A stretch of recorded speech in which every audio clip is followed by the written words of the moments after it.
Yo, what's up guys? Ito palang video na ito ay galing sa dashcam. Ang linaw, no? Ito pala yung bagong labas ng DDPAI New Mini Pro 1296p Ultra HD Resolution. Pero bago ang lahat, enjoy the unboxing guys.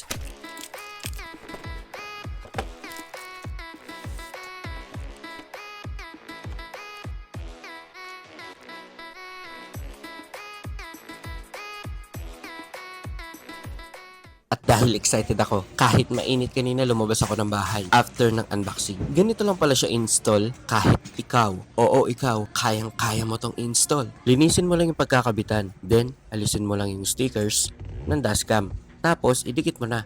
Pero ayusin mo naman ang pagdidikit baka paling-paling pa yan. Tapos saksak mo na tong SD card, pero mas maganda, isaksak mo muna yung SD card bago mo idikit yung dashcam. Gamitin mo lang yung stick na kasama sa box.